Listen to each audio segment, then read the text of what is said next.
அஸ்ஸலாமு அலைக்கும் வரஹ்மத்துல்லாஹி வபரகாத்துஹு. இன்றைக்கி நம்ம எதை பற்றி பேச போகிறோம் அப்படின்னா,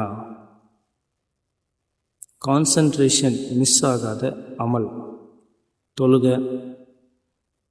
சிலர் நியத்து வச்சுருப்போம், டெய்லி ஃபஜர் தொழுதுட்டு யாசின் ஓதணும், மகரிப் தொழுதுட்டு சூரத்துல் வாக்கியா ஓதணும்.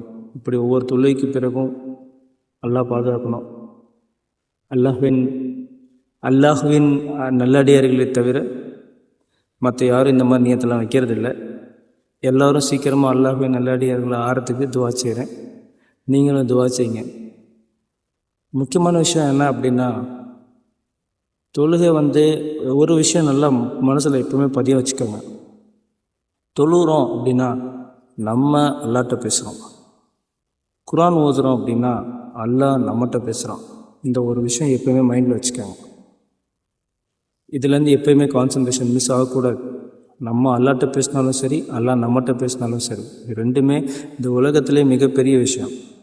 நம்ம அத்தா அம்மாட்ட பேசுகிறது வேறு, நம்ம ஃப்ரெண்ட்ஸ் கிட்ட பேசுகிறது வேறு, அவங்க நம்மகிட்ட பேசுகிறது வேறு.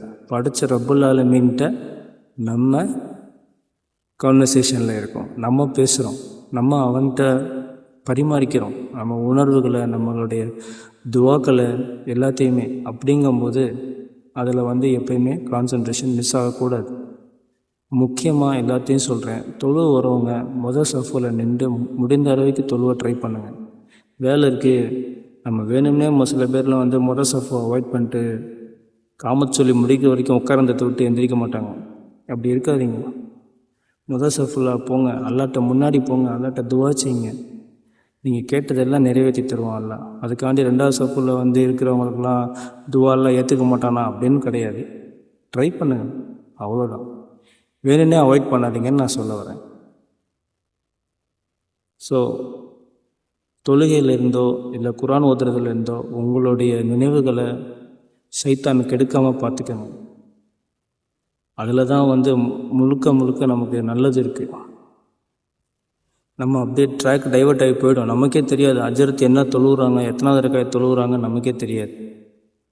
டக்குன்னு முதல் ரக்காயத்தை தக்பீர் கட்டுற மாதிரி தான் இருக்கும். திரும்பி பார்க்கும்போது அத்தஹியாத்தை ஓதி சலாமே கொடுத்துருவாங்க. அப்புறம் தான் நமக்கே தெரியும் தொழுகையே முடிஞ்சிருச்சா அப்படின்னு. அந்த மாதிரி ஒரு தொழுகையே வேஸ்ட்டு, தூக்கி மூஞ்சில் எரிஞ்சிருவான் அல்லாஹ். அப்படிலாம் தயவு செஞ்சு தொழுவாதீங்க. என்ன செய்கிறோம், அல்லாஹ்ட்ட நிற்கிறோம், அல்லாஹ் முன்னாடி நம்ம நிற்கிறோன்ற உணர்வோடு தொழுவோம். குர்ஆனை திறந்தீங்களா, அல்லாஹ் நம்மகிட்ட பேசுகிறான்ற உணர்வோடு குர்ஆன் உட்காந்து ஓதுங்க. அதில் தான் நமக்கு முழு நன்மை இருக்குது. இன்ஷா அல்லாஹ் இது எல்லாருக்கும் கிடைக்க அல்லாஹ்ட்ட நான் துவா செய்கிறேன். நீங்களும் எனக்காக துவா செய்யுங்க. அஸ்ஸலாமு அலைக்கும் வரஹ்மத்துல்லாஹி வபரகாத்துஹு.